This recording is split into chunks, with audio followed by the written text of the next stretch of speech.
आवाज आ रही है सभी को?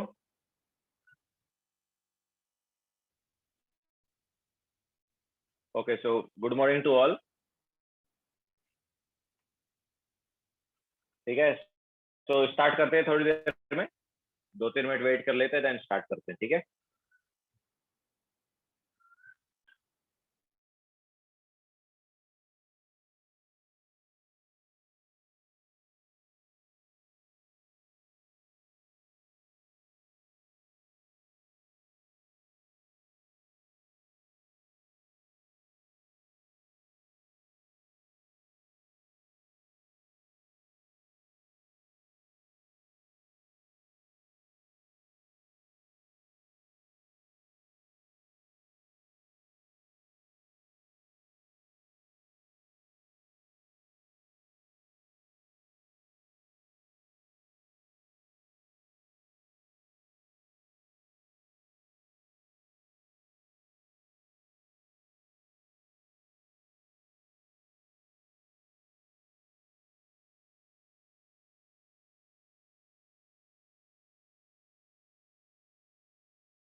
हेलो, स्टार्ट कर देना। तो कितना हुआ था लास्ट टाइम?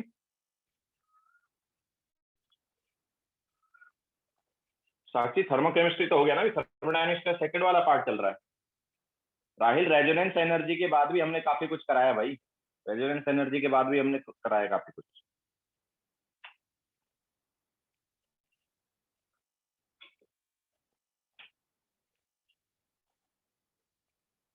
डेल्टा एस हुआ था ना, आई थिंक।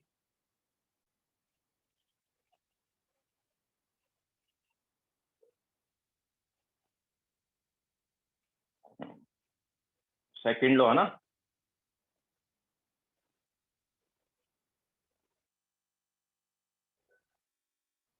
आइसोकोरिक प्रोसेस का एग्जांपल लिया था ये। ठीक है, सो डेल्टा एस हमने सिस्टम और सराउंडिंग का बताया था फॉर डिफरेंट प्रोसेस।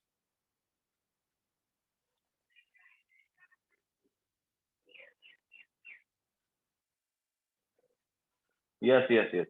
ठीक है, तो अभी हम आगे चलते हैं।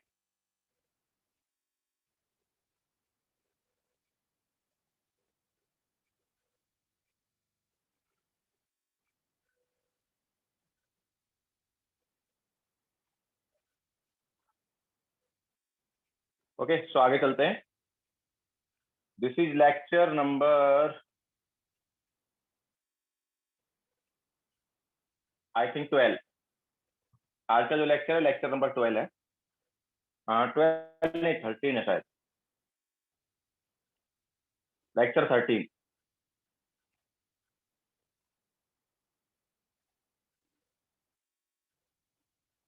तो दो लेक्चर और रिक्वायर्ड है, मतलब आज लेक्चर हो जाएगा, एक नेक्स्ट वीक एक और लेक्चर रिक्वायर्ड होगा। नेक्स्ट वीक मतलब यस, नेक्स्ट वीक एक और लेक्चर रिक्वायर्ड है, तो चैप्टर खत्म हो जाएगा।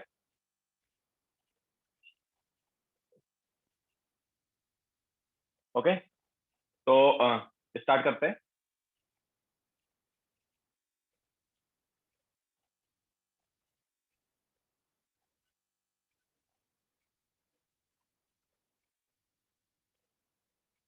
वॉइस लैग हो रहा है क्या मानस? मानस बोल रहे वॉइस लैग हो रहा है, बाकी लोगों को भी हो रहा है क्या?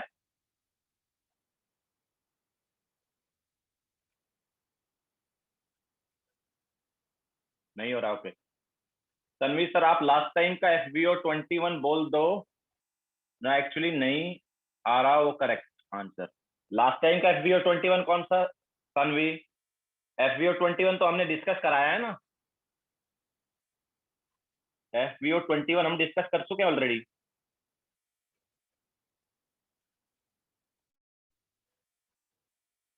FBO 21 होमवर्क दिया था।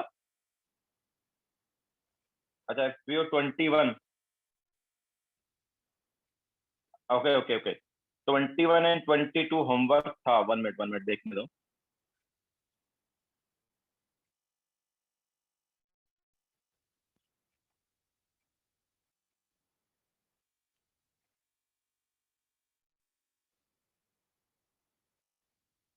21 एंड 22 जो है होमवर्क था।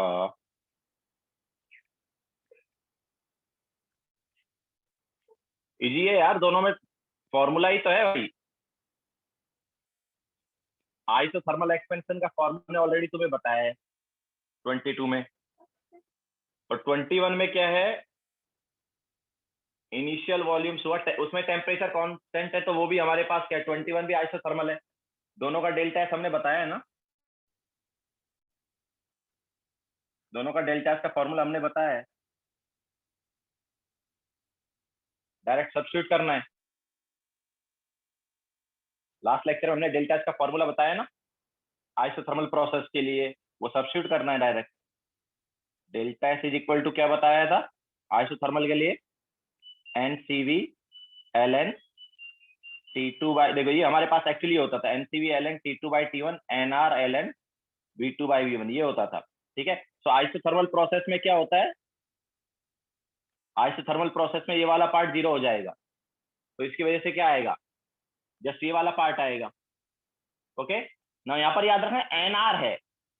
ओके, सो एल एल अगर इसको तुम्हें लॉग में कन्वर्ट करना है तो ये आएगा।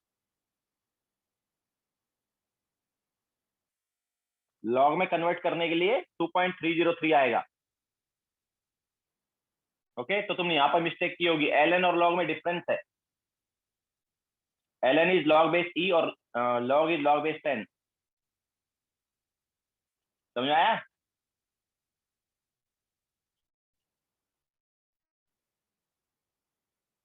तो यहाँ पर मिस्टेक की है तुम लोगों ने।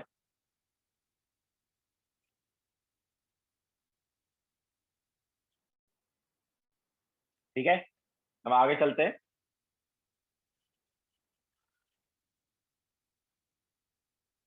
तो नाउ डिफरेंट प्रोसेस का हमने डेल्टा एस बता दिया है। नाउ नेक्स्ट हम लेते हैं डेल्टा एस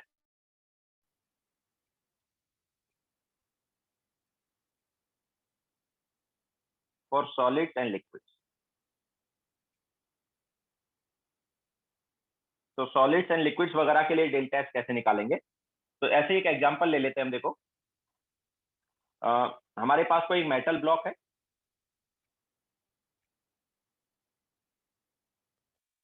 ठीक है, अभी कोई मेटल ब्लॉक है और उस मेटल ब्लॉक का हमें डेल्टा एस निकालना है, मतलब उसका डेल्टा एस क्या होगा। तो देखो, जनरली जैसे हमने पहले ही बताया कि यार इनकी जो हमारे पास एंट्रोपी वगैरह, सॉरी नॉट एंट्रोपी, इनका जो मोलार हीट कैपेसिटी वगैरह जो है वो यूनिक होता है ना। मतलब वो सीपीसीवी नहीं रिप्रेजेंट करते, वो यूनिक वैल्यू आती है उनकी। तो ठीक है, बाकी गैस के लिए तो क्या है, गैस के लिए प्रोसेस पे डिपेंड करता है। याद आया? मोलार हीट कैपेसिटी वगैरह गैस के लिए किस पे डिपेंड करता है? प्रोसेस पे। लेकिन सॉलिड एंड लिक्विड के लिए क्या होता है? यूनिक वैल्यू होता है। ओके, दैट्स वाई यहाँ पर जनरली क्या है, हमारे पास देखो, या तो हम यहाँ पर एस यूज करते हैं जिसे हम बोलते हैं स्पेसिफिक हीट कैपेसिटी, या फिर सी यूज करेंगे मोलार हीट कैपेसिटी, बट वो कांस्टेंट वैल्यू रहती है। ओके, उसकी जो वैल्यू है वो क्या रहती है? कांस्टेंट रहती है, चेंज नहीं होती है।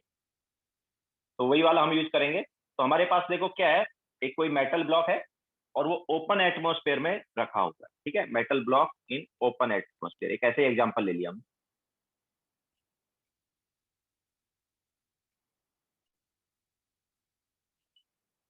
ठीक है, मेटल ब्लॉक है, ओपन एटमोस्फेयर में रखा हुआ है। और एटमोस्फेयर जो है उसका टेम्परेचर ऑब्वियसली मतलब कम है। हॉट मेटल ब्लॉक है। ठीक है, हॉट मेटल ब्लॉक। तो हमारे पास इसका टेम्परेचर T1 है मेटल ब्लॉक का, और बाहर का जो टेम्परेचर है वो T2 है। और एटमोस्फेयर का टेम्परेचर क्या है? T2। और हमने जैसा बताया कि हॉट मेटल ब्लॉक है तो किसका टेम्परेचर ज्यादा होगा? ऑब्वियसली T1 जो है वो ग्रेटर देन क्या होगा? T2 होगा। ठीक है, सो हीट किधर फ्लो करेगा? हीट जो है इस टाइप से फ्लो करेगा। ठीक है, अब देखो, यहां पर अगर हमें निकालना है कि डेल्टा एस क्या होगा। ओके, तो अब यहां पर हीट जो है वो फ्लो करेगी। तो delta S system is equal to D Q reversible by T. ठीक है, तो D Q reversible by T, तो एक्चुअली डी क्यू क्या होगा? डी क्यू होना चाहिए यहाँ पर M S D T. M S D T. ठीक है, ये हो जाएगा हमारे पास डी क्यू। यहाँ पर एस क्या है? S is specific heat capacity. ठीक है, या अगर तुम्हें नंबर ऑफ मोल्स दिए हैं तो ऑब्वियसली यहाँ पर मोलार हीट कैपेसिटी भी ले सकते हो तुम। चलो इसको एनसी बोल देते हैं। तो नंबर ऑफ मोल्स दिए तो एनसीडीटी। ओके, तो एनसीडीटी या एमएसडीटी कुछ भी आ सकता है। अगर मास दिया तो एमएसडीटी होगा, अगर नंबर ऑफ मोल्स दिए तो एनसीडीटी होगा। ठीक है, एनसीडीटी डिवाइड बाय टी। अब यहाँ पर नंबर ऑफ मोल्स और सी तो कांस्टेंट है, तो ये हो गया एनसी, और dt बाई टी का क्या हो गया? लॉग ऑफ, ऑब्वियसली कहां से कहां तक जाएगा ये सिस्टम? ये सिस्टम हो गया एक तरह से, और बाहर वाला पार्ट सराउंडिंग हो गया। तो सिस्टम कहां से कहां तक जाएगा? फाइनल टेम्परेचर तक जाएगा कुछ। ठीक है, लेकिन देखो फाइनल टेम्परेचर क्या होगा? सराउंडिंग का टेम्परेचर तो चेंज होगा नहीं ना। सराउंडिंग का टेम्परेचर थोड़ी चेंज होगा, वो तो कांस्टेंट रहेगा। मतलब ये सिस्टम का टेम्परेचर को कहां तक जाना है? सराउंडिंग के टेम्परेचर तक जाना है, हम बोल सकते हैं एटमोस्फेयर के टेम्परेचर तक जाना है। ओके, सो एटमोस्फेयर का टेम्परेचर कितना है? T2 है। ओके, तो इसका टेम्परेचर फाइनल वाला कितना हो जाएगा? T2 हो जाएगा। तो NC log T2 bye T1, ये आ जाएगा अपने पास डेल्टा सिस्टम। ओके, सो ये डेल्टा सिस्टम हो गया। अब डेल्टा सराउंडिंग क्या होगा? तो डेल्टा सराउंडिंग होता था अपने पास, अब यहाँ पर इरिवर्सिबल टाइप से प्रोसेस होते हैं। तो डेल्टा सराउंडिंग क्या होता था? Minus of Q system by T. ठीक है, ऑब्वियसली टेम्परेचर कितना है यहाँ पर? Sorry sorry, yes, L N होगा।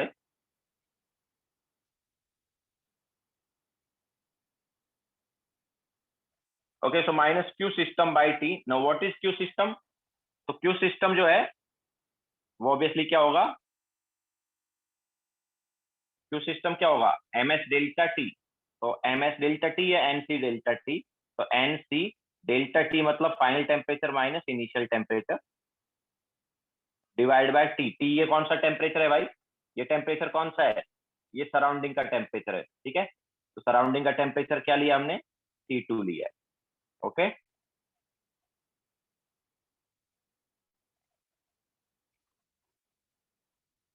तो minus Q system that is N C into T2 minus T1, ये क्यू सिस्टम हो गया, divide by temperature is T2। ठीक है, सो ये डेल्टा है सराउंडिंग।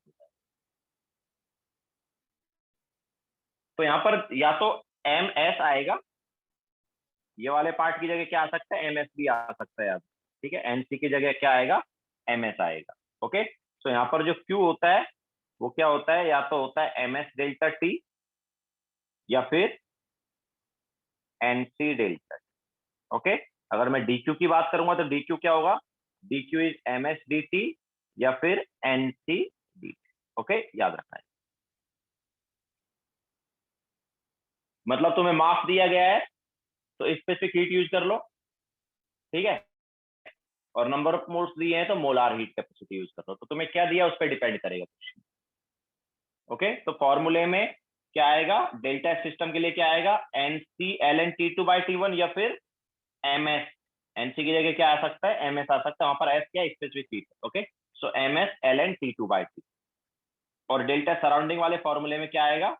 ये आ जाएगा, एनसी की जगह वहां पर भी एम एस आ सकता है। जनरली सॉलिड एंड लिक्विड के केस में नहीं पूछा जाएगा।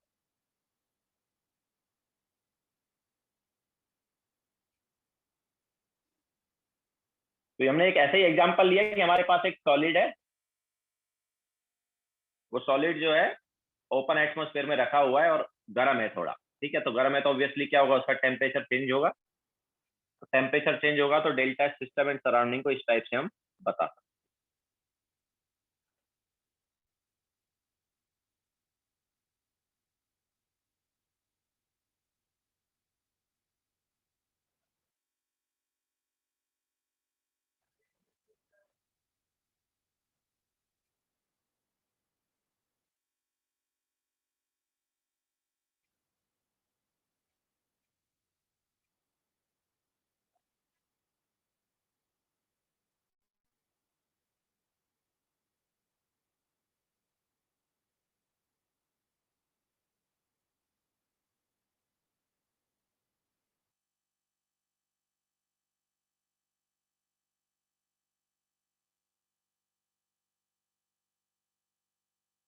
हो गया सबका?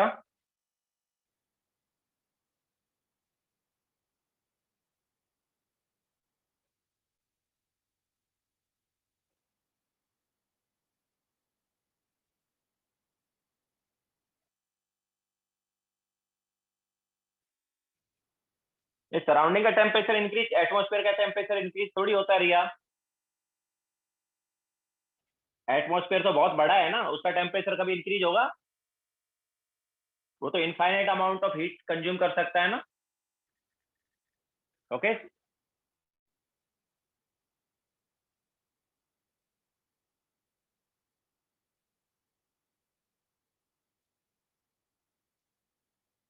Rohan, delta surrounding is minus of Q system by T, ये हमने फॉर्मूला बताया है, तो उसमें जस्ट क्यू सिस्टम हमने सब्स्टिट्यूट कर दिया है।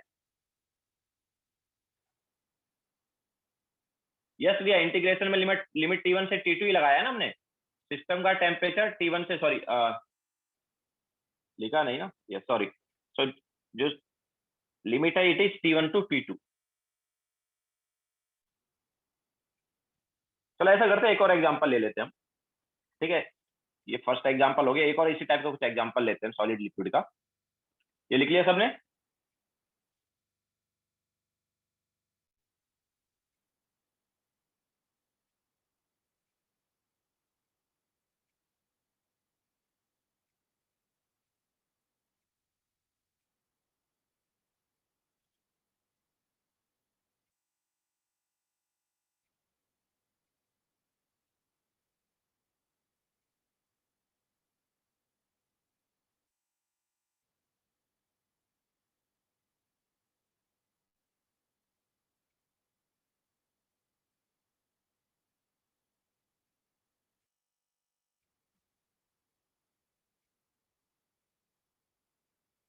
यस रिया।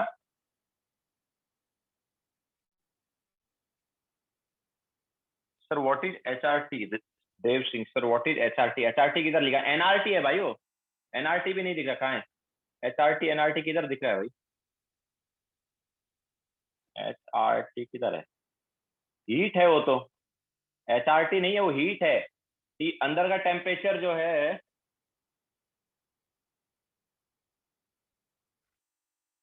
Second line hot hot hot है वो। Hot metal block.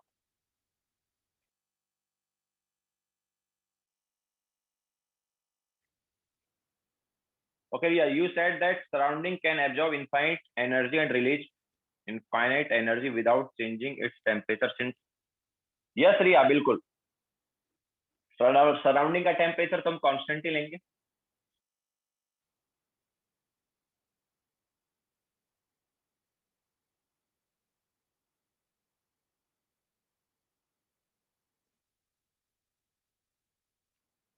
सराउंडिंग का या यहाँ पर तो ऑब्वियसली वो एटमॉस्फेयर है। सराउंडिंग तो हमें पता है कि एटमॉस्फेयर तो कुछ मतलब जनरली सराउंडिंग जो है एटमॉस्फेयर ही माना जाएगा।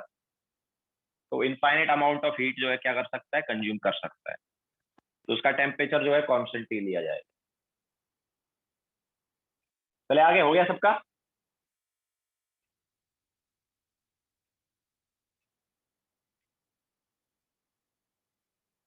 यस सर ये। अरे HRT नहीं है वो, हॉट है वो, hot. This is hot. Hot metal block.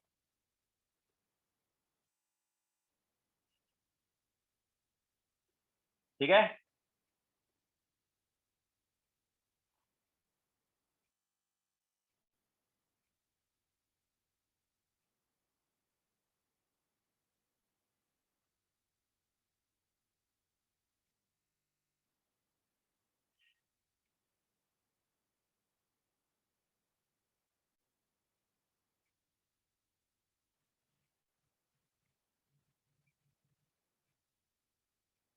चले आगे।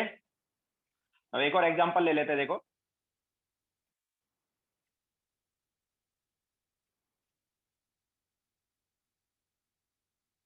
तो नेक्स्ट एग्जांपल हम लेते हैं two metal block.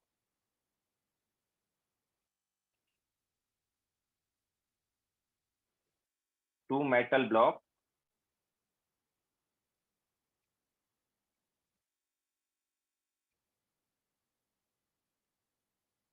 kept in contact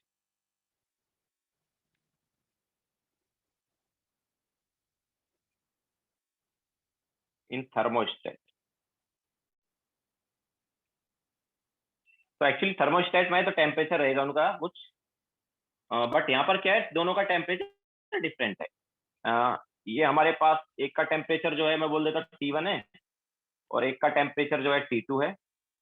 ठीक है, दो मेटल ब्लॉक है एक दूसरे के कांटेक्ट में। इसके अलावा एक और काम किया हुआ है, हमने इंसुलेशन किया हुआ है।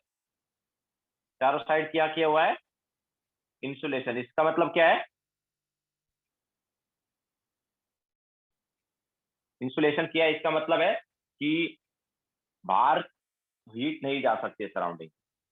थर्मोस्टेट जो है वो मतलब टेम्परेचर देने के काम आ रहा है, ठीक है, या गर्म रख रहा है दोनों। तो बाहर से हमने क्या केयर कर दिया उसको? बाहर से हमने इंसुलेशन कर दिया। इंसुलेशन उतर दिया मतलब हीट ट्रांसफर नहीं होगा। ठीक है। So no heat transfer with surrounding.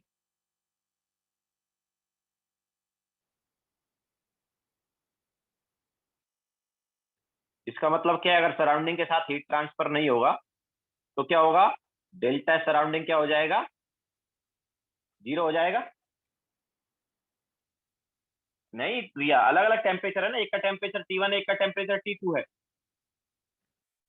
Okay, और ऐसे मान लो कि T1 is greater than T2, ऐसे मान लो। ठीक है, एज्यूम कर लेते हैं कि T1 is greater than T2, मतलब ये वाला हॉट है और ये वाला कोल्ड है, इसको ऐसे लिख देते। ठीक है, एक गर्म है एक ठंडा है, और दोनों का मास सेम है, और दोनों सेम मेटल के हैं, तो दोनों का स्पेसिफिक हीट कैपेसिटी भी सेम है।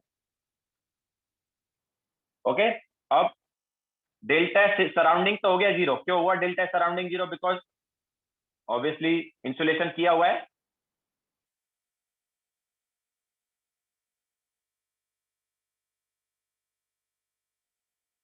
इंसुलेशन किया हुआ है इसलिए।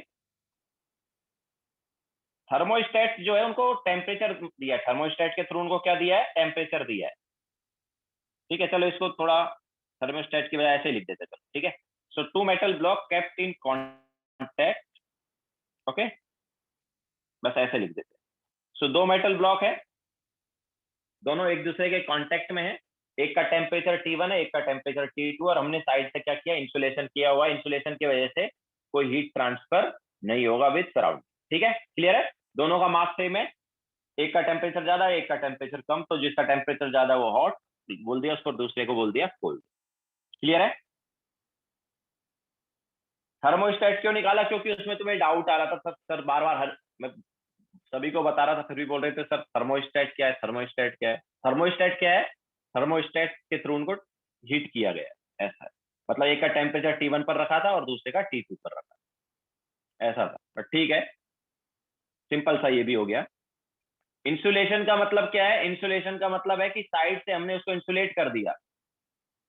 ओके, मतलब साइड से ये नॉन कंडक्टिंग बाउंड्री हो गई है एक तरह से। ये जो बाउंड्री है ये क्या हो गई है, नॉन कंडक्टिंग हो गई है, तो इसके थ्रू हीट ट्रांसफर नहीं होगा।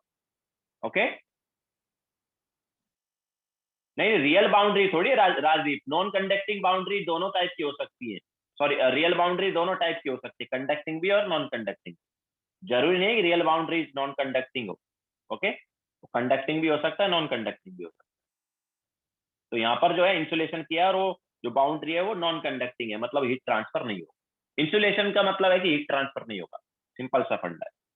Okay, so no heat transfer with surrounding, मतलब डेल्टा सराउंडिंग क्या हो गया, 0। अब देखो, सराउंडिंग के साथ तो हीट ट्रांसफर नहीं होगा।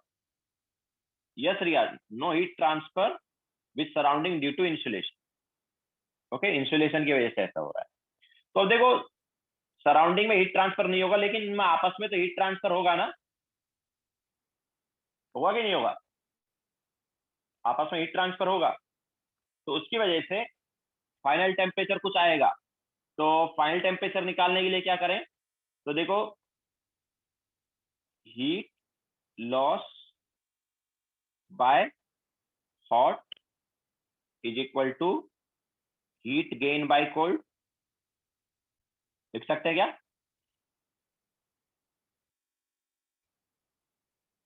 ठीक है, तो ऐसा करने पर क्या है, हॉट का टेम्परेचर क्या है, कम होगा, और कोल्ड का टेम्परेचर बढ़ेगा। तो हमारे पास एक फाइनल टेम्परेचर आएगा TF, दोनों का टेम्परेचर एंड में जाके क्या हो जाएगा, सेम हो जाएगा।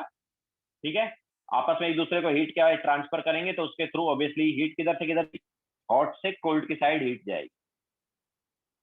ठीक है, तो ऑब्वियसली हॉट का टेम्परेचर जो है कम होता जाएगा और कोल्ड का टेम्परेचर बढ़ता जाएगा।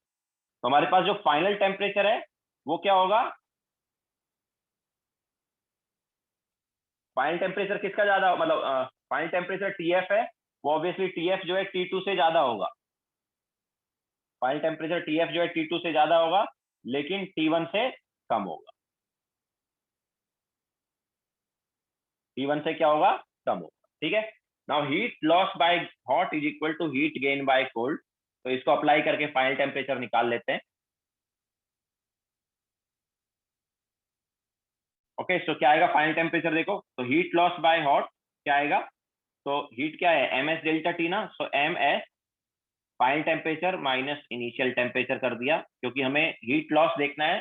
सॉरी, एक मिनट, हीट लॉस देखना है तो मैग्नीट्यूड की बात करेंगे, heat loss equal to heat gain ना, तो हीट लॉस बाय हॉट, तो इसमें इनिशियल टेम्परेचर जो है वो ज्यादा है, इसमें क्या इनिशियल टेम्परेचर ज्यादा है, तो यहाँ पर T1 माइनस TF करेंगे, जस्ट मैग्नीट्यूड ले रहे हैं हम, heat loss by hot is equal to heat gain by cold करना है, तो हीट लॉस बाय हॉट कितना होगा,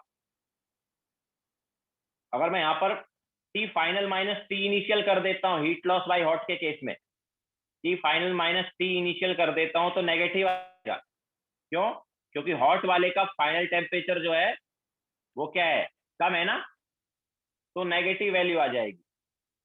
ओके, लेकिन हम यहाँ पर जस्ट क्या है heat loss by hot is equal to heat gain by cold कर रहे हैं, तो जस्ट मैग्नीट्यूड की बात कर रहे हैं। ओके, सो हमें क्या लेना चाहिए, मतलब हमें पॉजिटिव वैल्यू लेनी चाहिए, तो पॉजिटिव वैल्यू कब लेंगे, जब क्या लिखेंगे T1 माइनस TF लिखेंगे, तो इतना हमारे पास हीट लॉस किया जाएगा by hot is equal to heat gain by cold. So heat gain by cold, तो कोल्ड के केस में क्या है, कोल्ड के केस में किसका टेम्परेचर ज्यादा है, फाइनल वाला टेम्परेचर ज्यादा है ना, क्योंकि कोल्ड का टेम्परेचर तो बढ़ता जा रहा है ना, तो T final is greater than T2 है, तो वहां पर क्या करेंगे TF माइनस T2 करेंगे, तो हमारे पास पॉजिटिव आएगा, तो MS से MS कैंसिल आउट हो गया, तो T1 minus TF is equal to TF minus T2। So यहां से देखो 2 टाइम्स ऑफ TF क्या हो गया T1 plus T2,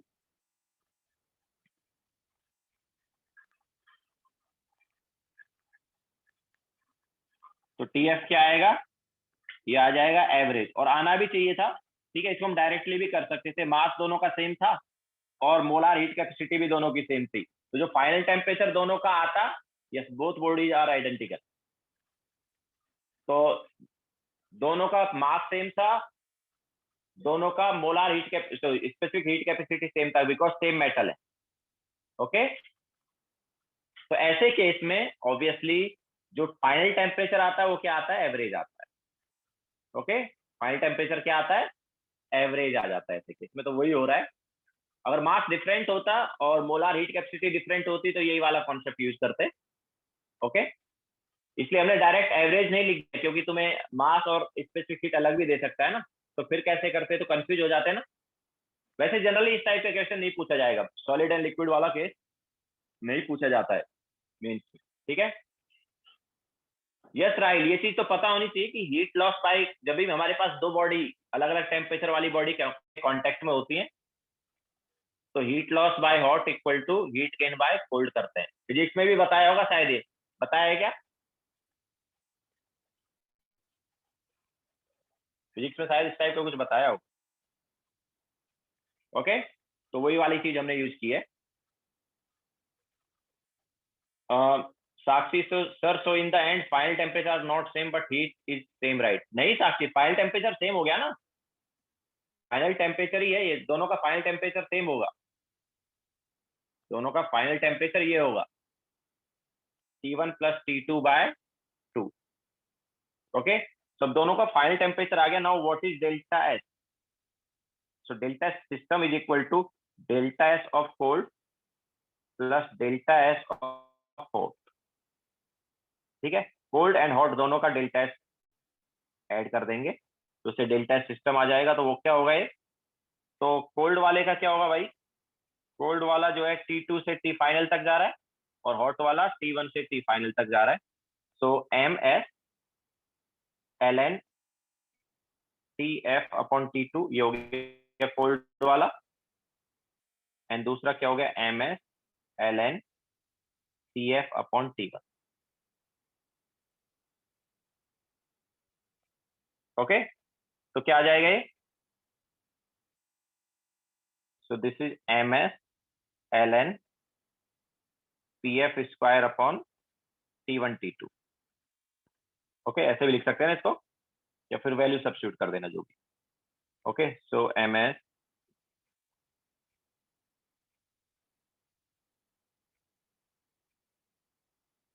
ln TF square upon T1 T2। तो क्या आएगा ये, अगर हम टीएफ की वैल्यू सब्स्टिट्यूट कर देंगे तो टीएफ की वैल्यू सब्स्टिट्यूट करने पर ये आएगा एमएस एलएन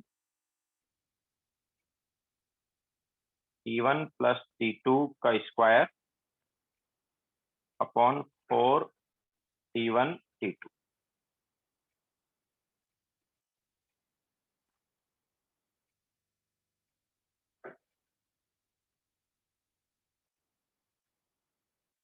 ठीक है, ये आ जाए।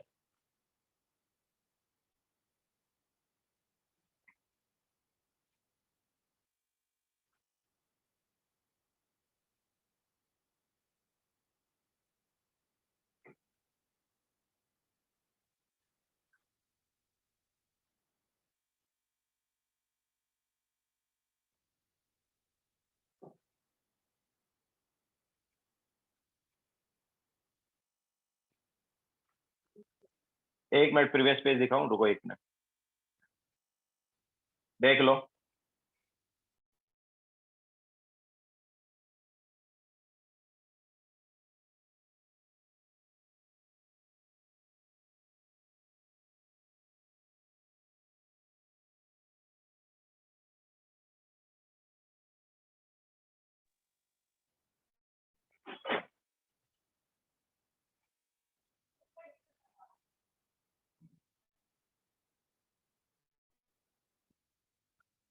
Yeah, sir, in physics calorimeter chapter, we were told that whenever we are finding heat gain, ms T final minus T initial, and for heat loss, ms T initial minus T final. Is this that the same thing here also? Is yes, yes रिया, बिल्कुल वही same चीज की हम। ठीक है, because हम heat loss equal to heat gain करते हैं तो ऑब्वियसली दोनों साइड मैग्नीट्यूड लेना होता है। दैट्स वाई जो हीट लॉस है उसको T initial minus T final किया है, और हीट गेन को T final minus T initial किया है।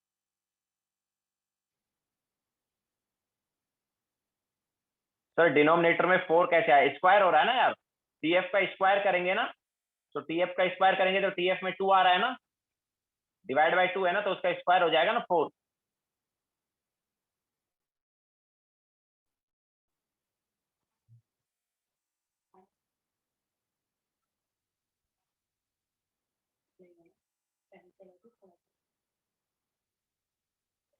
ओके, हो गया सबका। तो ये हमारे पास मतलब दो हमने एग्जांपल ले लिए सॉलिड वगैरह से रिलेटेड। तो जनरली वैसे सॉलिड का क्वेश्चन मैं बता रहा हूँ कि एग्जाम में पूछा नहीं जाएगा। ओके, मेंस वगैरह के एग्जाम में नहीं आता है, ये मैं जनरली एडवांस में ही कराता हूँ ये वाला पार्ट, बट स्टिल मैंने करा दिया कि यार अगर तुम्हें मान लो कभी पूछ लिया तो कैसे करो।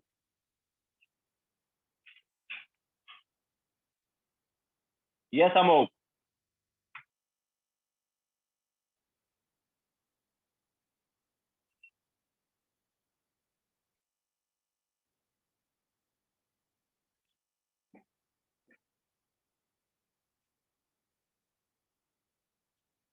नहीं सर, फॉर्मूला जैसे मैंने बताया, फॉर्मूला याद रखने की जरूरत नहीं है एक्चुअली, ये क्वेश्चन तो पूछा नहीं जाएगा जो इसका फॉर्मूला याद रखना है। मेन जो फॉर्मूला याद रखना है वो हमने जो बताया ना तरीका, मतलब देखो हम क्या यूज कर रहे हैं, लास्ट टाइम भी देखो हमने जैसा बताया कि डेल्टा सिस्टम के लिए ये फॉर्मूला यूज किया जाएगा, बताया था ना, या तो यहाँ पर एनसी होगा या यहाँ पर एमएस होगा। तो वही सेम चीज यहाँ पर, मतलब ये मेनली ये वाले फॉर्मूले हमें याद रखना कि सॉलिड एंड लिक्विड के लिए डेल्टा सिस्टम ऐसे होता है, या तो एमएस होगा या एनसी होगा, then L N T2 bye T1, तो final temperature by initial temperature. ठीक है, एंड सेम चीज यहाँ पर भी हमने वही की है, देखो ना, कोल्ड के लिए भी वही किया है, हॉट के लिए भी वही किया है, final temperature by initial temperature. ठीक है, यस, वैसे भी जनरली मेंस में ये वाला पार्ट नहीं आता।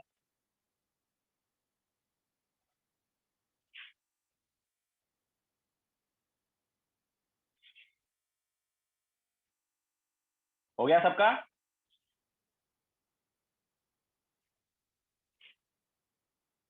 यस नहीं सर, जस्ट कंडीशन अप्लाई करने हैं, मतलब फॉर्मूला एंड में यही वाला याद रखना है।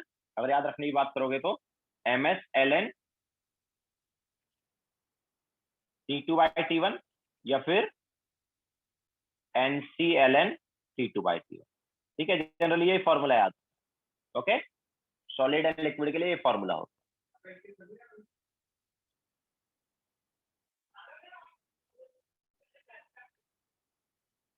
यस मिताली, मेंस में जनरली गैस के बारे में ही पूछेंगे, सॉलिड लिक्विड के बारे में नहीं पूछेंगे। आयुष याद रख सकते, कोई बड़ी बात तो है नहीं, छोटा सा है, ठीक है। वैसे भी फॉर्मूले थर्मोडायनेमिक्स में काफी है, तो एक अलग से फॉर्मूला शीट बना लेना। जब चैप्टर खत्म हो जाएगा तो थर्मोडायनेमिक्स का फॉर्मूला शीट बना लेना, काफी फॉर्मूले हैं इसमें।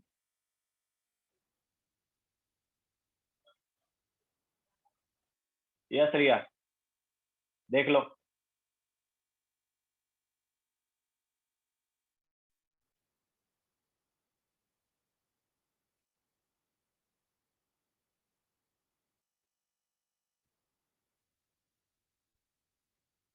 हो गया सबका?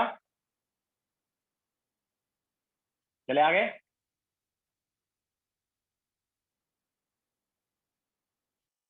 फॉर्मूला शीट खुद से बनाओ यार, खुद से बनाओगे तो क्या फॉर्मूला भी याद होंगे।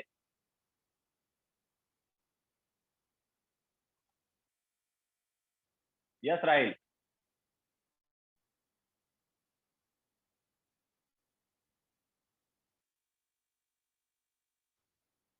रेड रिया, रेड में मैंने जो सर्कल किया वो ये है कि मेनली अपने पास ये फॉर्मूला यूज किया जाएगा सॉलिड एंड लिक्विड के लिए, दोनों जगह यही फॉर्मूला यूज किया है ना।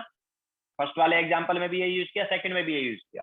तो सॉलिड एंड लिक्विड का अगर टेम्परेचर चेंज कर रहे हैं तो ये फॉर्मूला यूज करेंगे। Yes Riya, this is general formula for solid and liquid. मतलब इसको T final by T initial बोल सकते हो, अगर टी टू टी वन में कंफ्यूज हो तो इसको हमें क्या लिखना चाहिए, this is T final by T initial. Okay, T final by T initial, तो ये अपने पास मतलब रहेगा। चले आगे।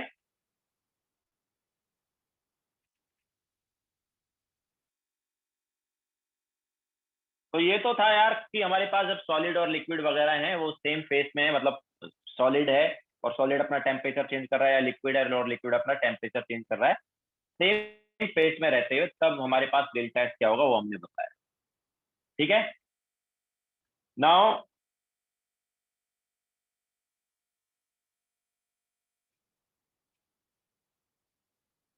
नेक्स्ट हेडिंग डालो, डेल्टा एस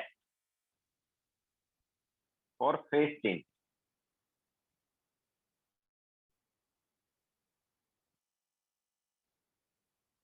तो delta S for phase change, तो ऑब्वियसली यहाँ पर दो टाइप के डेल्टा एस आएंगे। एक होगा डेल्टा एस फ्यूजन। तो डेल्टा एस फ्यूजन क्या होगा, जब यार सॉलिड जो है वो किस में कन्वर्ट होगा, सॉलिड कन्वर्ट होगा लिक्विड में। ओके, तो जब सॉलिड जो है लिक्विड में कन्वर्ट होगा तो डेल्टा एस फ्यूजन आ जाएगा, और डेल्टा एस फ्यूजन क्या होगा, डेल्टा एस फ्यूजन हो जाएगा delta S fusion by T. Because Q जो है वो क्या होगा, डेल्टा एच होगा, टेम्परेचर को अगर कांस्टेंट होता है तो delta H fusion by T, obviously यहाँ पर टी क्या है, T is melting point. Okay, T यहाँ पर क्या है, मेल्टिंग पॉइंट।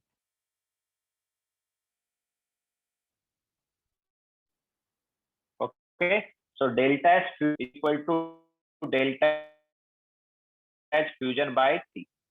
तो उसमें भी सेम वैसा ही होगा, डेल्टा एच वेपराइजेशन या डेल्टा एच वीएपी कुछ भी लिख दो, चलो वीएपी लिख देते हैं, शॉर्ट ही लिखते हैं। So what is vaporization, vaporization में क्या होता है, लिक्विड से गैस बनता है।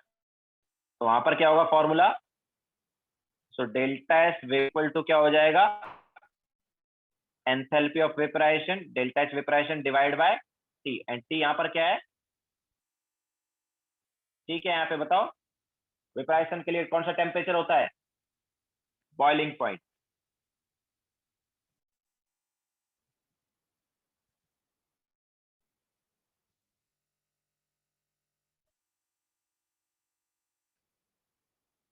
यस नहीं सर, डेल्टा एस यहाँ पर क्या रहेगा, डेल्टा एस दोनों जगह पॉजिटिव रहेगा, बिकॉज दोनों जगह डेल्टा एस पॉजिटिव है। ओके, दोनों जगह जो डेल्टा एच की वैल्यू है वो पॉजिटिव है, दैट्स व्हाई डेल्टा एस भी क्या आएगा, पॉजिटिव आएगा।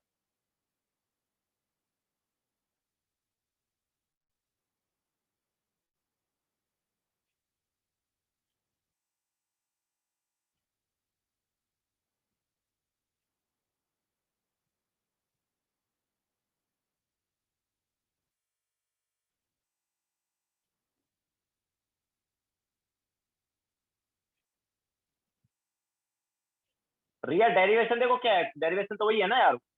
हमारे पास क्या है, अगर डेरिवेशन की तुम बात करोगे तो delta S fusion is equal to Q fusion by T. ठीक है, now what is Q? Constant pressure पर होता है, देखो कन्वर्जन जो है कांस्टेंट प्रेशर पर होता है। तो at constant pressure Q fusion is equal to क्या हो जाएगा, डेल्टा एच फ्यूजन हो जाएगा। क्लियर है? क्यू फ्यूजन इक्वल टू क्या हो गया, delta H fusion. That's why वो आ गया। ओके, तो सेम वैसा ही नीचे भी वही है। अगर कांस्टेंट वॉल्यूम होता तो क्या आता बताओ? अगर कंडीशन कांस्टेंट वॉल्यूम की होती, जनरली कांस्टेंट वॉल्यूम तो होता ही नहीं है, कांस्टेंट प्रेशर पर ही हमारे पास रिएक्शन होती है। ठीक है, जो कन्वर्जन होता है सॉलिड से लिक्विड या लिक्विड से गैस, जो कन्वर्जन है कांस्टेंट प्रेशर पर होता है, ना कि कांस्टेंट वॉल्यूम पर। दैट्स व्हाई हमने ऐसा किया। अगर कांस्टेंट वॉल्यूम पर कन्वर्जन होता तो क्या आता? कांस्टेंट वॉल्यूम पर कन्वर्जन होता तो बताओ क्या आता?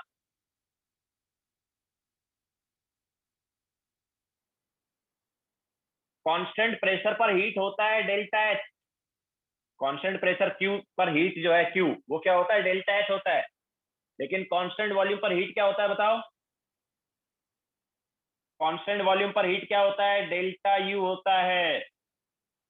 कांस्टेंट वॉल्यूम पर हीट को क्या लिखते हैं, डेल्टा यू। तो अगर ये कांस्टेंट वॉल्यूम होता, okay, at constant volume Q हो जाता अपने पास delta U.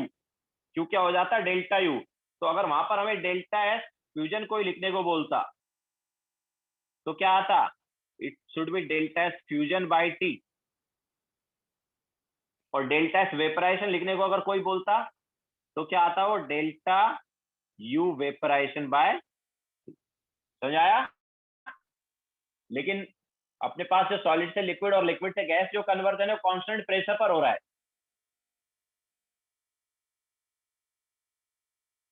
Okay, that's why वहां पर हम क्या यूज करते हैं, डेल्टा एच यूज करते हैं, ना कि डेल्टा यू यूज करते हैं।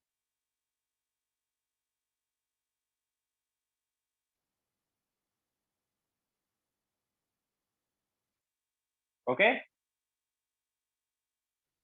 हियर यू इज श्रावणी, यार यू क्या है ये तो पता होना चाहिए ना। यू क्या है, यू क्या है? थर्मोडायनेमिक्स खत्म होने में आया, यू क्या होता है थर्मोडायनेमिक्स में? क्या बताया हमने, यू इंटरनल एनर्जी।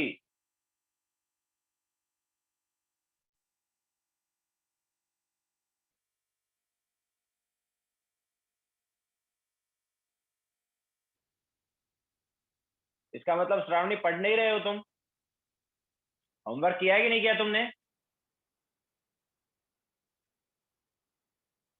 तुम्हें यू के बारे में नहीं पता?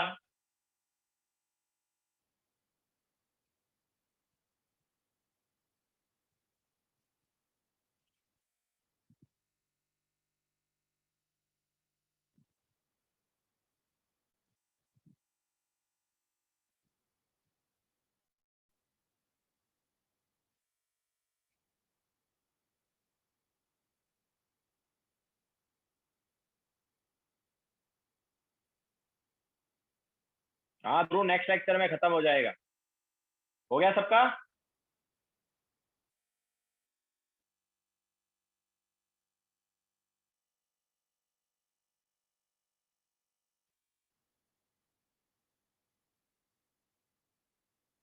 Q fusion equal to delta fusion.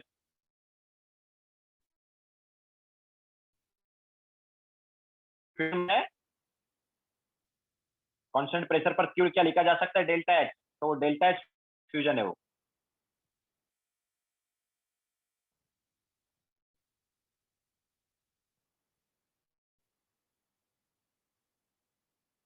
Yes तो सर ऑब्वियसली आइस से वाटर 273 पर रहेगा। आइस से वाटर कन्वर्जन के लिए जो टेम्परेचर है वो क्या होगा, 273। और वाटर से स्टीम के लिए जो टेम्परेचर है वो 373। ठीक है, सो यहाँ पर टी जो है melting point and boiling point है।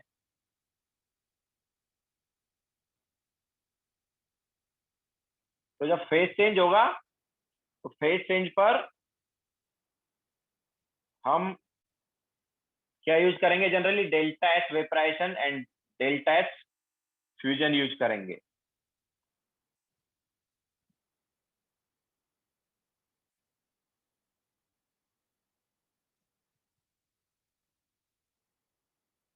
हो गया सबका? चले आगे।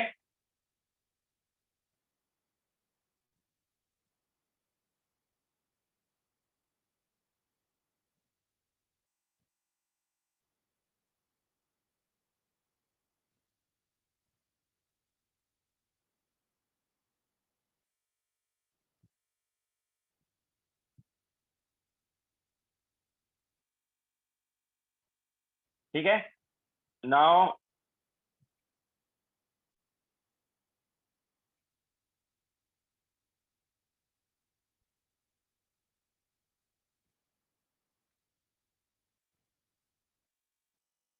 नेक्स्ट हेडिंग डालो, गिव्स फ्री एनर्जी।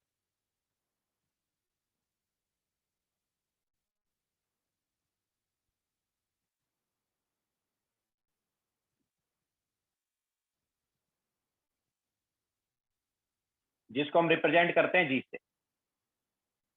तो गिव्स फ्री एनर्जी जी, तो ये था एच माइनस टी एस। ठीक है, इसको क्या लिया गया था? एच माइनस टी एस लिया गया था। तो it is also state function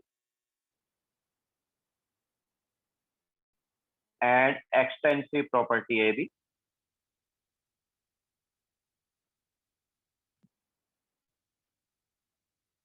तो स्टेट फंक्शन है एंड एक्सटेंसिव प्रॉपर्टी है। नाउ जी इक्वल टू क्या है? एच माइनस टी एस है। तो यार देखो इसका यूज कैसे किया गया। तो एक्चुअली जो स्पॉन्टेनिटी है वो निकालने के लिए इसका यूज किया गया था। स्पॉन्टेनिटी जो है वो निकालने के लिए यूज किया गया था। तो delta G is equal to क्या होगा? Delta H minus C delta H at constant temperature.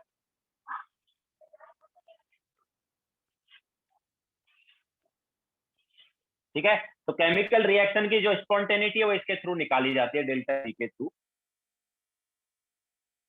Spontaneity मतलब कोई प्रोसेस स्पॉन्टेनियस है या नहीं है। राहिल, लास्ट लेक्चर में बताया था ना हमने, लास्ट लेक्चर में या लास्ट लास्ट लेक्चर में, डेल्टा एच टोटल यूज करके। तो डेल्टा जी क्या हो जाएगा? Delta G delta H minus C delta H. ठीक है, एट कांस्टेंट टेम्परेचर। और ये हम बोल सकते हैं for chemical reaction, for chemical reaction. क्यों? क्योंकि केमिकल रिएक्शन कांस्टेंट टेम्परेचर पर होती है। ठीक है, for chemical reaction because they takes place at constant temperature.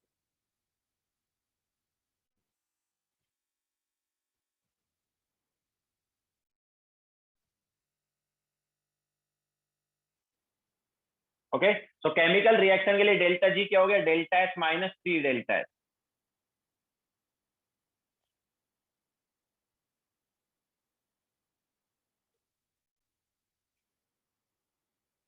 C temperature है, एस एंट्रोपी है।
नहीं साक्षी, कुछ नहीं है।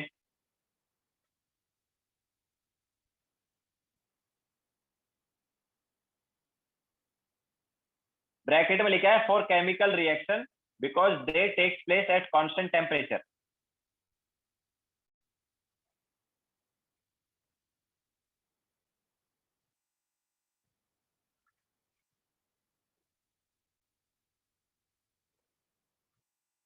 तो एक्चुअली जी जो है वो इंट्रोड्यूस क्यों किया गया था? जी इंट्रोड्यूस किया गया था स्पॉन्टेनिटी बताने के लिए, केमिकल रिएक्शन की स्पॉन्टेनिटी, या वो कोई केमिकल रिएक्शन स्पॉन्टेनियस है या नहीं है, वो हमें यहीं से पता चलता है।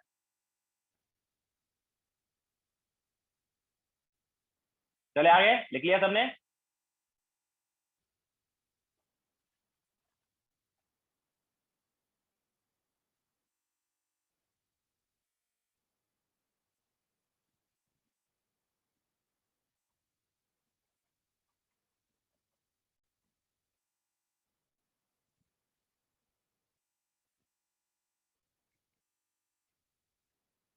ठीक है, तो देखो मेन प्रॉब्लम क्या था अपने पास। मेन प्रॉब्लम यार, जब भी हमें स्पॉन्टेनियस चेक करना है, तो स्पॉन्टेनियस प्रोसेस चेक करने के लिए, स्पॉन्टेनियस रिएक्शन है या नहीं चेक करने के लिए, डेल्टा सिस्टम भी पता होना चाहिए और डेल्टा सराउंडिंग भी।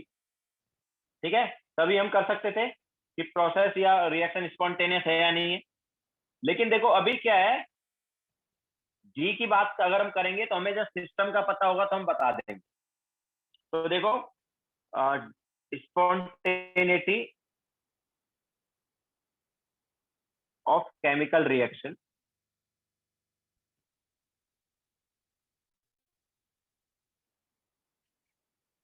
स्पॉन्टेनिटी ऑफ केमिकल रिएक्शन देखते हैं कैसा है। तो देखो हमें पता है कि फॉर स्पॉन्टेनियस प्रोसेस,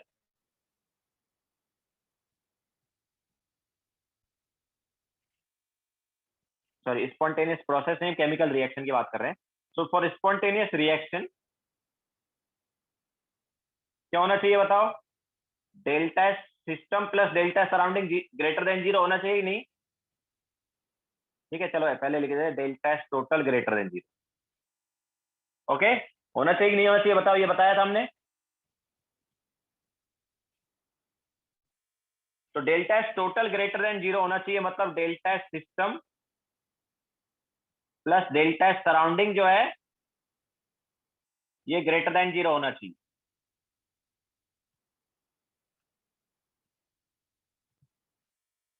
लेकिन देखो डेल्टा सराउंडिंग को मैं क्या लिख सकता हूं? डेल्टा सराउंडिंग को मैं लिख सकता हूं minus of Q system by T. And Q system जो है ऑब्वियसली उसको क्या लिख सकता हूं? Delta H system, because constant pressure पर ही रिएक्शन होती है। ठीक है, तो क्यू सिस्टम को लिख सकता हूं डेल्टा एच सिस्टम। तो delta H system by T, तो ये क्या हो गया हमारे पास? अभी देखो डेल्टा एच सिस्टम और डेल्टा सराउंडिंग की जगह क्या लिख दूंगा? इसकी जगह लिख दूंगा minus of delta H system by T is greater than zero. तो अब यहां से देखो क्या आएगा, ये टी से मल्टीप्लाई किया तो ये क्या हो गया? T into delta system minus delta system is greater than zero, या फिर delta H system minus T delta system, ये हो जाएगा लेस देन जीरो। तो ये क्या हो गया? Delta H minus T delta H क्या होता है यार? Delta H minus T delta H क्या होता है? डेल्टा जी होता है ना। अभी देखो यही तो बताया हमने। What is delta G? It is delta H minus T delta H, है कि नहीं? तो delta H total greater than zero कब होगा? जब ये वाला पार्ट होगा। ठीक है, तो delta H system minus T delta H system जो है लेस देन जीरो, मतलब क्या है? मतलब है कि डेल्टा जी सिस्टम जो है वो क्या हो? Less than zero. ओके, तो देखो जब सिस्टम का अगर हमें डेल्टा जी पता है तो हम बता सकते हैं कि प्रोसेस स्पॉन्टेनियस है या नहीं, सॉरी रिएक्शन स्पॉन्टेनियस है या नहीं। ठीक है, ये हमने केमिकल रिएक्शन के लिए निकाला है। हमें डेल्टा एस का दोनों का पता होना जरूरी था, डेल्टा सिस्टम और डेल्टा सराउंडिंग, तभी हम बता सकते थे कि डेल्टा एस टोटल जो है वो ग्रेटर देन जीरो होगा कि लेस देन जीरो होगा। लेकिन यहाँ पर जस्ट डेल्टा जी जो है वो सिस्टम का पता हो तो भी हम बता पाएंगे कि हमारे पास कोई रिएक्शन स्पॉन्टेनियस है या नहीं। Okay, delta system and delta surrounding दोनों का पता होने की जरूरत नहीं है, जस्ट डेल्टा जी सिस्टम पता कर लो। तो अगर delta G system less than 0 आ गया तो हमारे पास स्पॉन्टेनियस रिएक्शन है।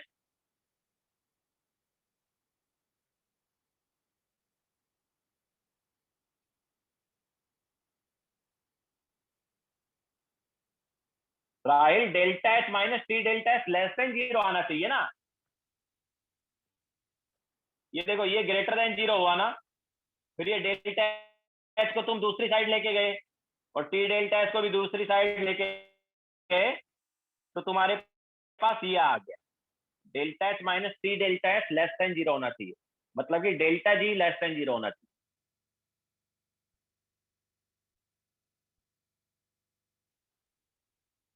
ओके, तो अभी देखो नई कंडीशन क्या आ गई स्पॉन्टेनियस प्रोसेस या स्पॉन्टेनियस रिएक्शन पता करने की। तो नई कंडीशन हमारे पास आ गई है,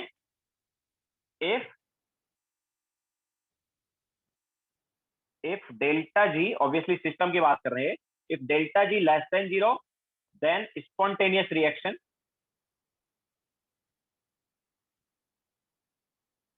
delta G less greater than 0 then non spontaneous reaction, and delta G equal to 0 अगर हुआ तो याद रखना रिवर्सिबल या मैं बोल सकता इक्विलिब्रियम होगा। ठीक है, डेल्टा जी इक्वल टू 0 कब होगा? At equilibrium.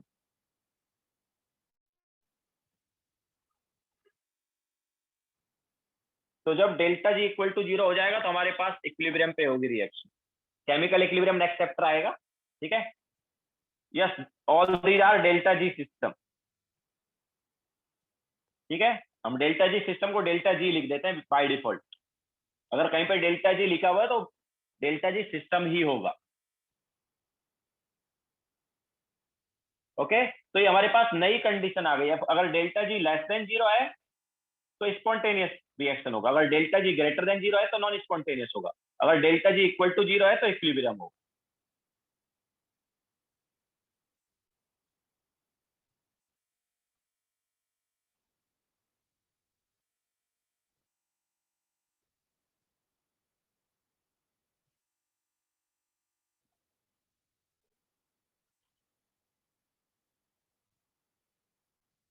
ठीक है, तो अब देखो कब हमारे पास कोई रिएक्शन स्पॉन्टेनियस होगी वो देख सकते हैं। तो delta H, delta S, delta G and conclusion. तो अगर डेल्टा एच जो है वो नेगेटिव, देखो डेल्टा एच का नेगेटिव होना जरूरी है, एक तरह जरूरी मतलब कि अगर डेल्टा एच नेगेटिव है तो हीट रिलीज होता है। ओके, तो अगर डेल्टा एच नेगेटिव है तो फेवर करता है रिएक्शन को, हीट रिलीज होगा, मतलब बाहर से हमें हीट रिक्वायर्ड नहीं होगा तो फेवर करेगा। तो डेल्टा एच अगर नेगेटिव है तो फेवर करता है, इसके अलावा डेल्टा एच अगर पॉजिटिव है तो वो भी फेवर करता है। तो देखो अगर दो डेल्टा एच नेगेटिव हो गया, डेल्टा एच पॉजिटिव हो गया, तो बताओ डेल्टा जी का साइन क्या होगा? अगर डेल्टा एच की वैल्यू नेगेटिव है और डेल्टा एच की वैल्यू पॉजिटिव है तो डेल्टा जी का साइन क्या आएगा? चेक करके देखो, डेल्टा जी क्या है? डेल्टा जी अपने पास delta H minus T delta H, यही है ना डेल्टा जी। तो अगर डेल्टा एच नेगेटिव है, ये नेगेटिव है, और डेल्टा एच पॉजिटिव है, ये वाला पार्ट पॉजिटिव है, तो देखो ओवरऑल वैल्यू क्या आएगी? डेल्टा जी की वैल्यू क्या आएगी? नेगेटिव ही आएगी हमेशा, देख लो चाहे कुछ भी टेम्परेचर ले लो। ओके, डेल्टा एच अगर हम नेगेटिव लेते हैं और डेल्टा एच पॉजिटिव लेते हैं तो डेल्टा जी जो है हमेशा क्या होगा? नेगेटिव होगा। ओके, तो यहाँ पर दोनों फेवर कर रहे हैं, डेल्टा एच भी एक्चुअली फेवर कर रहा है और डेल्टा एच भी फेवर कर रहा है, क्योंकि रिएक्शन के लिए क्या है, डेल्टा एच का नेगेटिव होना चाहिए तो अच्छी बात है, और डेल्टा एच पॉजिटिव होना चाहिए तो अच्छी बात है। तो यहाँ पर दोनों ही फेवर कर रहे हैं, दैट्स वाई देखो डेल्टा जी भी नेगेटिव ही आ रहा है ऑलवेज। तो डेल्टा जी नेगेटिव आ रहा है, इसका मतलब क्या है कि ऐसे केस में प्रोसेस सॉरी रिएक्शन जो है स्पॉन्टेनियस होगा। ओके, अगर डेल्टा एच किसी रिएक्शन का नेगेटिव है और डेल्टा एच पॉजिटिव है तो डेल्टा जी नेगेटिव होगा ऑलवेज।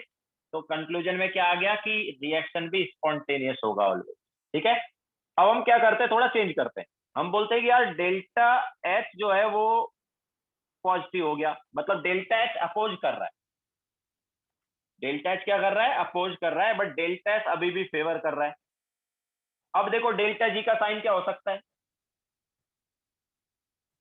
अब डेल्टा जी नेगेटिव कब आ सकता है? देखो डेल्टा एच पॉजिटिव, ये वाला पार्ट पॉजिटिव हो गया, ये वाला पार्ट क्या है? पॉजिटिव है, और ये वाला पार्ट भी पॉजिटिव है, लेकिन आगे नेगेटिव साइन है ना, तो ये ओवरऑल वैल्यू नेगेटिव कब आ सकती है बताओ? ये ओवरऑल वैल्यू नेगेटिव कब आ सकती है? दो, ये भी पॉजिटिव वैल्यू है, ये भी पॉजिटिव वैल्यू है, तो ओवरऑल वैल्यू नेगेटिव कब आ सकती है? जब सेकंड वाला पार्ट बड़ा होगा। जब सेकंड वाला पार्ट बड़ा होगा, तो सेकंड वाला पार्ट बड़ा हो सकता है अगर टेम्परेचर ज्यादा हो। अगर टेम्परेचर की वैल्यू ज्यादा हो तो सेकंड वाला पार्ट बड़ा हो जाएगा कि नहीं हो जाएगा?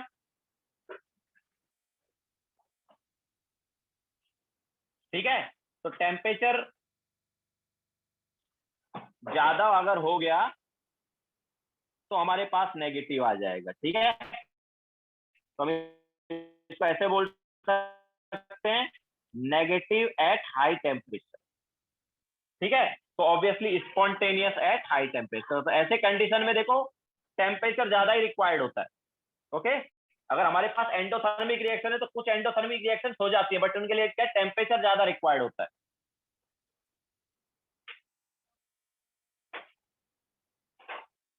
ओके, कुछ एंडोथर्मिक रिएक्शन हो जाती हैं, एंडोथर्मिक होते हुए भी रिएक्शन हो जाती है, मतलब एक्चुअली एक्सोथर्मिक रिएक्शन तो होनी चाहिए बट एंडोथर्मिक रिएक्शन नहीं होनी चाहिए, क्योंकि वहां पर हीट रिक्वायर्ड है। जब ऐसे बोलते हैं कि प्रोडक्ट का एनर्जी रिएक्टेंट से ज्यादा है, तो प्रोडक्ट का एनर्जी रिएक्टेंट से ज्यादा है, तो एक तरह से स्टेबिलिटी कम हो रही है। जितनी कम एनर्जी होती है उतना ज्यादा स्टेबिलिटी होता है, ऐसे बोलते हैं। तो जितनी कम एनर्जी उतना ज्यादा स्टेबिलिटी बोलते हैं। तो डेल्टा एच अगर पॉजिटिव है तो वहां पर तो एनर्जी बढ़ रही है, मतलब स्टेबिलिटी कम होनी चाहिए। तो अगर स्टेबिलिटी कम हो रही है तो फिर रिएक्शन क्यों हो रही है? नहीं होनी चाहिए। लेकिन जैसा हम देख सकते हैं डेल्टा जी के थ्रू इस चीज को हम बता सकते हैं कि रिएक्शन क्यों होती है। रिएक्शन क्यों होती है? क्योंकि अगर हम टेम्परेचर ज्यादा रखते हैं ऐसे केस में, तो टेम्परेचर ज्यादा रखने पर डेल्टा जी क्या आ जाता है? नेगेटिव आ जाता है। ओके, तो ऑब्वियसली स्पॉन्टेनियस रिएक्शन हो जाती है। Nisarga sir delta H NCP delta T से फाइंड करेंगे? नहीं यार निसर्ग, ये केमिकल रिएक्शन है, यहाँ पर वो नहीं होता है। केमिकल रिएक्शन में जो हीट होता है, हीट ऑफ रिएक्शन होता है, वही डेल्टा एच होता है।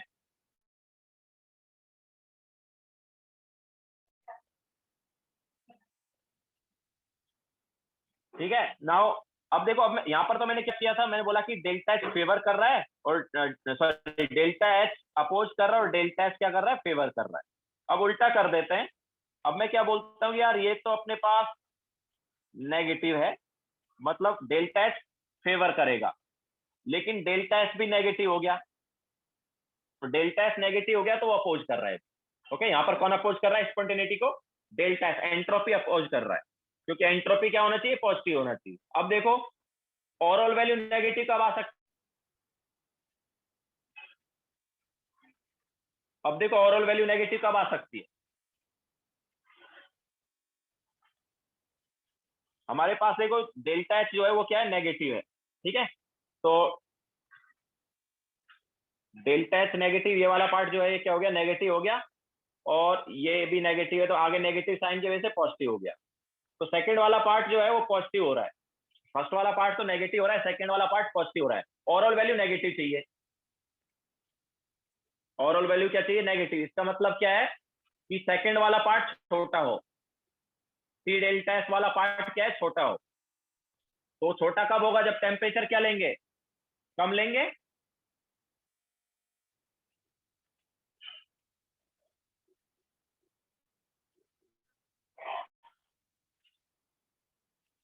ये देखो डेल्टा एच जो है ये नेगेटिव वैल्यू, और डेल्टा एच भी नेगेटिव वैल्यू। तो डेल्टा एच तो नेगेटिव हो गया, लेकिन डेल्टा एच नेगेटिव होने की वजह से माइनस टी डेल्टा एच वाला पार्ट पॉजिटिव हुआ कि नहीं हुआ? डेल्टा एच नेगेटिव लिया, बट डेल्टा एच को भी नेगेटिव ले लिया, तो पूरा ये डेल्टा जी क्या आ रहा है? पूरा डेल्टा जी डिपेंड करेगा, पॉजिटिव भी हो सकता है नेगेटिव भी हो सकता है, ठीक है। वो टेम्परेचर पर बेस्ड रहेगा, तो वही हम बता रहे हैं ना, वही तो पूछ रहे हैं कि टेम्परेचर क्या लें। फिर से लिखता है देखो, डेल्टा एच, डेल्टा जी क्या है, delta H minus T delta H. तो ये वाला पार्ट, डेल्टा एच वाला पार्ट हमने क्या ले लिया, नेगेटिव ले लिया है, और ये वाला पार्ट भी नेगेटिव है, तो इसकी वजह से ये वाला पार्ट क्या हो गया, सेकंड वाला पार्ट माइनस मिला के हो गया पॉजिटिव। अब ओवरऑल वैल्यू नेगेटिव कब हो सकती है, ये तभी हो सकती है जब सेकंड वाला पार्ट छोटा है। तो सेकंड वाला पार्ट छोटा कब आएगा रिया, टेम्परेचर का साइन तो केल्विन है ना यार रिया, टेम्परेचर यहाँ पर केल्विन है, केल्विन में कभी नेगेटिव होता है क्या,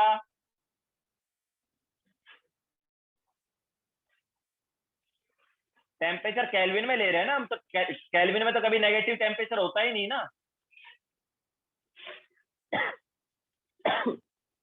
ओके, तो टेम्परेचर का साइन का कोई मतलब ही नहीं है।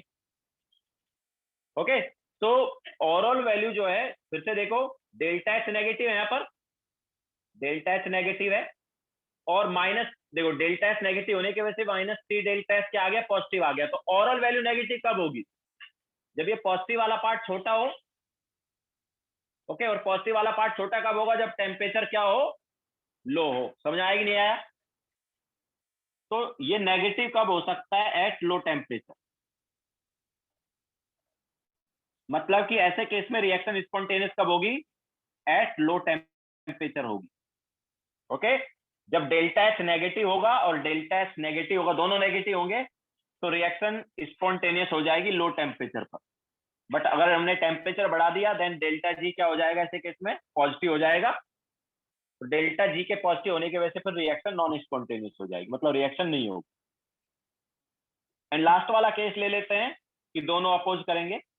तो दोनों अपोज करेंगे मतलब डेल्टा एच जो है वो पॉजिटिव ले लिया और डेल्टा एच नेगेटिव। अब देखो दोनों अपोज कर रहे हैं। अब देखो ऐसे केस में क्या होगा, ऐसे केस में डेल्टा जी का साइन देखो क्या होगा,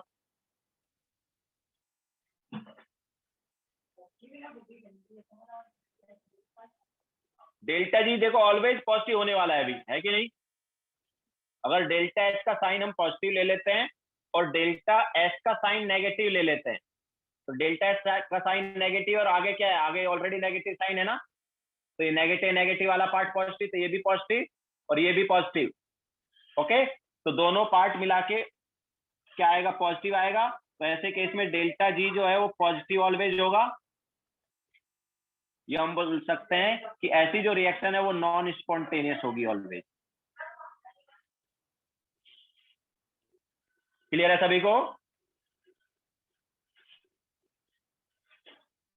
तो हमारे पास कोई रिएक्शन स्पॉन्टेनियस है या नहीं है, वो भी देखो इस टाइप से टेम्परेचर से भी हम बता सकते हैं, ठीक है, कि कोई रिएक्शन किस टेम्परेचर पर स्पॉन्टेनियस हो सकती है। तो अगर फर्स्ट वाला केस है तो ऑलवेज स्पॉन्टेनियस, लास्ट वाला केस है तो ऑलवेज नॉन स्पॉन्टेनियस।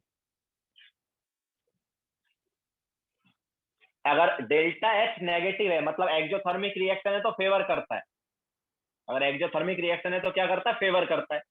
और डेल्टा एच पॉजिटिव, एंट्रोपी बढ़ती है तो भी फेवर करता है। ओके, एंट्रोपी बढ़नी चाहिए और हीट क्या होनी चाहिए, रिलीज होनी चाहिए।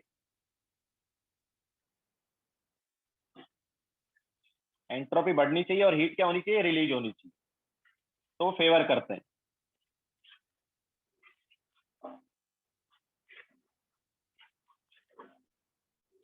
तो फर्स्ट वाले केस में दोनों फेवर कर रहे हैं, सेकंड वाले केस में क्या फेवर कर रहा है, सेकंड वाले केस में एंट्रोपी फेवर कर रहा है, थर्ड वाले केस में डेल्टा एच फेवर कर रहा है, और लास्ट वाले के केस में दोनों ही अपोज कर रहे हैं।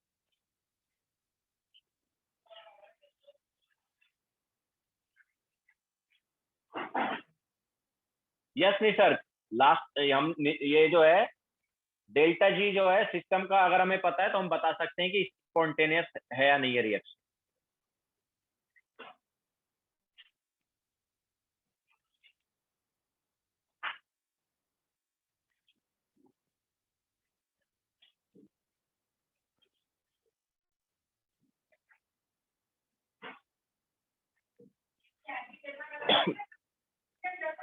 हो गया सबका?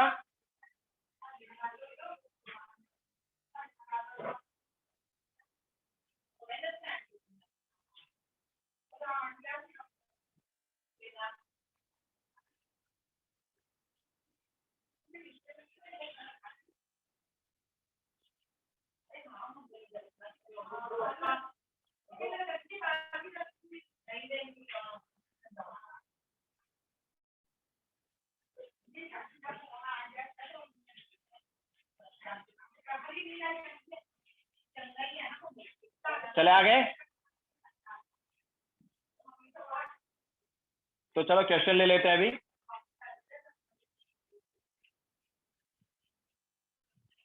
FBO फाउंडेशन बिल्डर ऑब्जेक्टिव का question number 37। Foundation builder objective question number 37।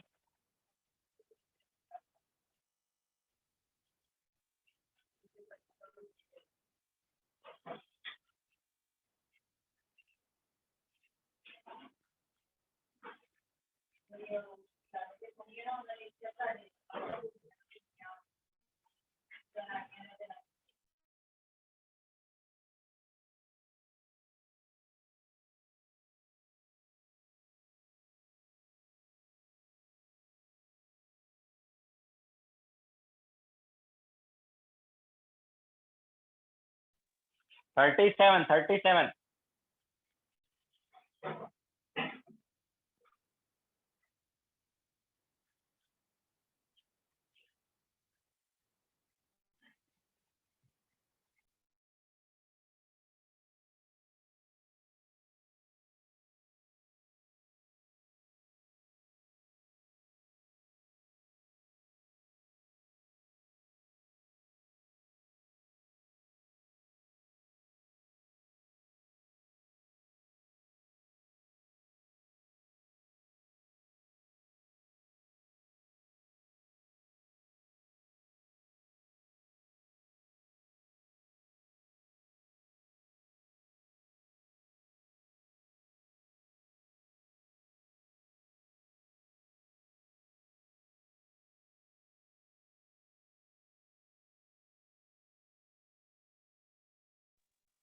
हो गया सबका?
आगे आंसर।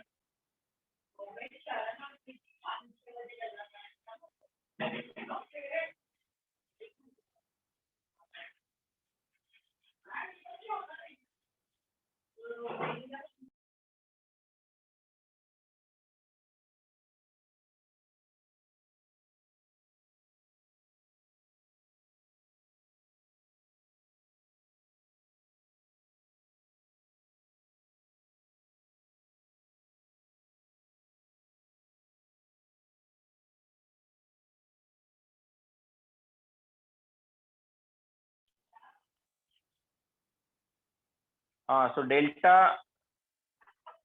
जी सिस्टम का साइन बता के हम देख सकते हैं कि रिएक्शन स्पॉन्टेनियस है या नहीं है। तो देखो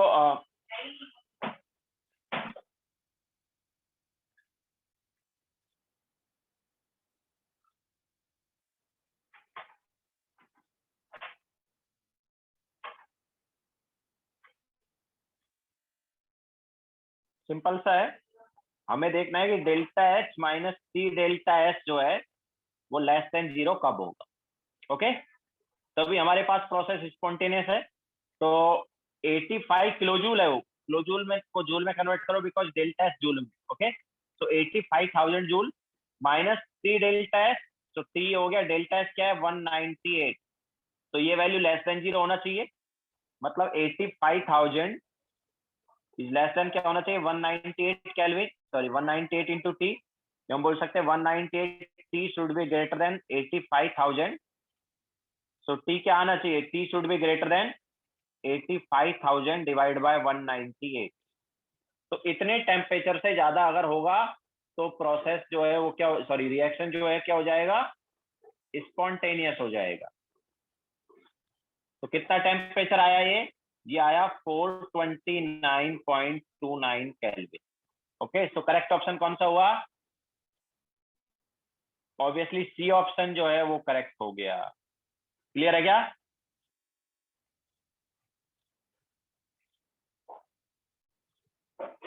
क्लियर है सभी को ये?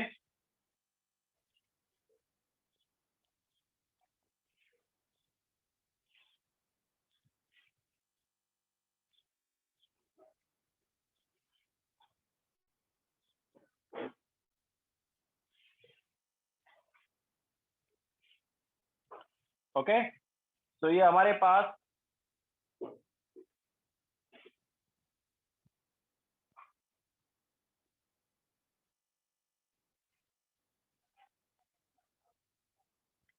स्पॉन्टेनियस ही चेक करने का तरीका हो गया कि स्पॉन्टेनियस प्रोसेस है या नहीं, वो कैसे चेक करते हैं। नाउ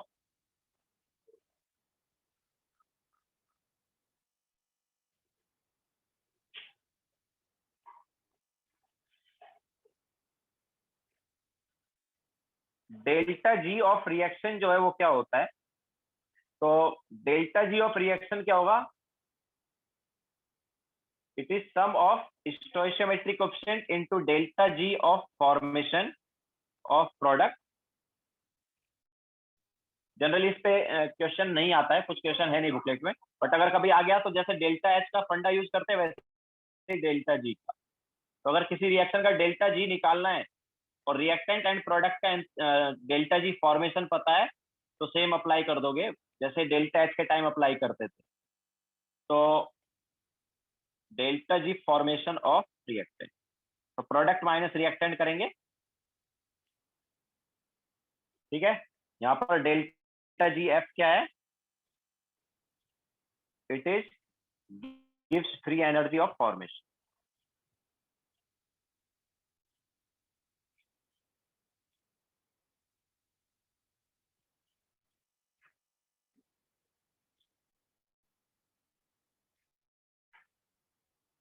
ओके, सो ये हमारे पास डेल्टा जी ऑफ रिएक्शन हो गया। नाउ तो चैप्टर एक्चुअली कंप्लीट हो गया, थोड़ा बहुत बचा है, उसके कुछ क्वेश्चंस बुकलेट में है भी नहीं वैसे, वो नेक्स्ट टाइम कराएंगे।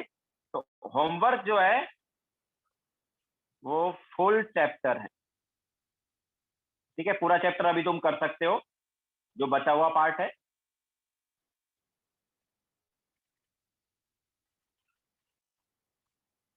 ओके, चैप्टर कंप्लीट हो गया है, थोड़ा सा बचा है, उसके क्वेश्चंस बुकलेट में है नहीं।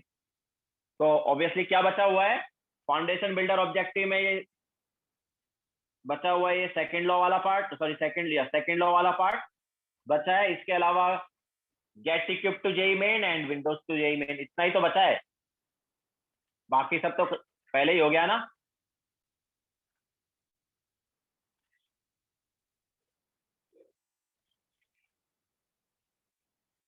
फाउंडेशन बिल्डर ऑब्जेक्टिव का सेकंड लॉ वाला पार्ट बचा है। इसके अलावा get equip to JEE Main and windows to JEE Main, ठीक है, ये करना है अभी। बाकी हम ऑलरेडी डिस्कस कर चुके हैं राहिल, तुमने नहीं किया तो उसमें तुम्हारी मिस्टेक है, हम तो डिस्कस भी कर चुके हैं। फर्स्ट लॉ डिस्कस हो चुका है, थर्मोकेमिस्ट्री डिस्कस हो चुका है फाउंडेशन बिल्डर ऑब्जेक्टिव में, अभी जो सेकंड लॉ बचा हुआ है।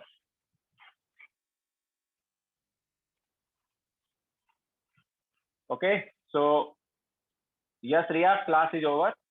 तो नेक्स्ट टाइम, नेक्स्ट लेक्चर में हम थोड़ा सा जो बचा हुआ पार्ट है वो भी कराएंगे, इसके अलावा डिस्कस भी करेंगे। यस तन्वी, यूट्यूब पर अवेलेबल है, हमने अपलोड कर दिया है, ग्रुप पर शेयर भी किया हुआ है, चेक कर लेना, ग्रुप पर शेयर है वो discussion. Next chapter chemical equilibrium रहेगा, बट वो अभी पार्ट टेस्ट के बाद स्टार्ट करेंगे, उससे पहले हम डिस्कशन कराएंगे। जो बचा हुआ पार्ट है उसका डिस्कशन कराना है उससे पहले।